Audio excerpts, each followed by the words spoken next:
The Fletcher class is one of the most iconic classes of destroyers in the world, and one of the longest lasting, serving through most of the Second World War, and some serving up until the 21st century in some navies. The ships were extremely adaptable, being able to fit the conflict that they were fighting in, really making the ship a jack of all trades. Now, for the class in World War II, which is what we'll cover here today, they would need an even mix of surface weapons, anti-submarine warfare, and anti-aircraft defenses. With all these design characteristics in mind, the final product came out to be a pretty ideal destroyer for the United States Navy, being able to fight in surface actions, screen for task forces, including fast carrier task forces, as well as being able to protect these task forces from submarines and aircraft. Following the breakdown of the treaty system in the 1930s, the United States Navy was searching for a design that would be relatively inexpensive and be able to be mass-produced for wartime purposes. As the designers worked, they made some interesting design changes. They initially wanted to return to a small, fast torpedo boat role for American destroyers. But by the end, they created the largest and slowest destroyer to be built by the United States Navy up until that point. The Fletcher class would change as its career would go on, but initially the design would be as follows. They would displace around 2,050 tons standard displacement and 2,700 tons full load. They would be powered by 4 boilers that drove 2 shafts, producing around 60,000 shaft horsepower, giving them a top speed of 35.1 knots. They would be armed with 5 single 5-inch or 127mm 38 caliber dual-purpose guns, with 2 super-firing forward, another 2 super-firing aft, and 1 forward of the super-firing rear turrets. They would also have 2 quintuple torpedo tubes in the middle of the ship.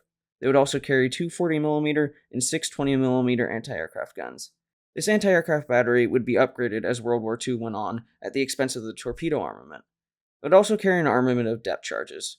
The United States would start building these in March of 1941 and continue to build them until 1945. Now, in other videos, I would go into the specifics of what a ship would do during the war, wars that it participated in, but here I think it would be most appropriate to go into the history of the most decorated ship of this class, which would be the USS O'Bannon DD-450. Other destroyers of this class, like USS Kidd or USS Johnston, will get their own video at some point. O'Bannon would be commissioned in Boston, Massachusetts on June 26, 1942. After training briefly in the Caribbean, she would head to the Battle of Guadalcanal as an escort for the USS Copiague, an escort carrier. In early October, the group provided reinforcements for the besieged Henderson Field. On November 7th, the O'Bannon joined a support group, which was escorting critical reinforcements to the Guadalcanal area. In their approach, the O'Bannon would first force off an enemy submarine out of the area, protecting the group. Then, on the night of November the 12th, the group was attacked by torpedo bombers, in which they shot down all but one, the O'Bannon shooting down 4 of them. Then, on the 13th, the O'Bannon would head off with the rest of the support group, heading towards the Iron Bottom Sound, named for the number of ships sunk on both sides. In this battle, the O'Bannon would attack the Congo-class battlecruiser Hiei with their guns. O'Bannon, in combination with the rest of the group, would leave the battlecruiser so badly damaged that it became a sitting duck for the air attacks that came the following day. In 1943, the O'Bannon would participate in landings, as well as carrying out escort duty missions. On April the 5th, the O'Bannon fired on the Japanese submarine RO-34 and shot down 2 enemy aircraft.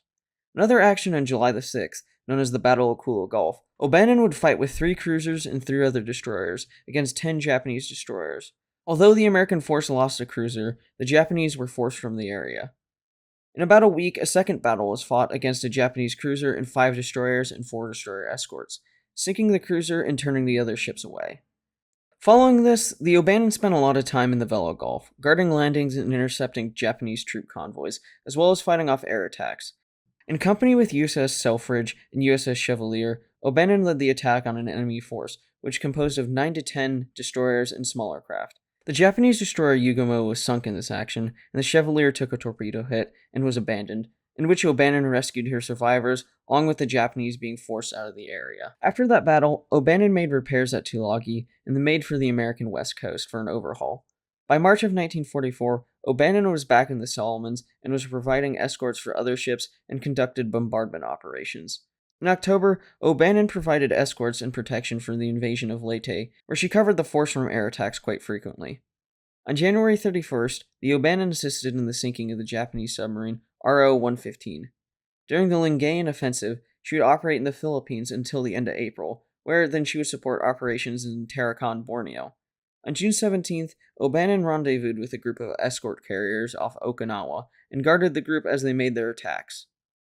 In July, she protected American carriers as their aircraft struck northern Honshu and Hokkaido. With the Japanese surrender after the atomic bombings of Hiroshima and Nagasaki, she would escort the USS Missouri into Tokyo Bay. After this, she made her way to California, where she was decommissioned in San Diego in May of 1946. She would participate in the Korean War and then the Vietnam War, as well as being eventually decommissioned in 1970 and was scrapped. She received 17 battle stars for her service in World War II. The Fletcher class, like I mentioned in the intro, is one of the longest serving classes of destroyers in the world. Much like the Sherman tank, other nations wanted to buy them following the war, including Argentina, Brazil, Chile, Colombia, Greece, Italy, Japan, Mexico, Peru, Korea, Spain, Taiwan, Turkey, and Germany, with one of the last being a Mexican destroyer, being decommissioned in 2001. With the ship's ability to be changed and adapted, like the United States did with the removal of a set of 5 torpedo tubes and the enlargement of their anti-aircraft battery, it meant that they could perform well on the ever-changing and advancing battlefield of the modern world. Thanks again for watching. Please remember to like and subscribe.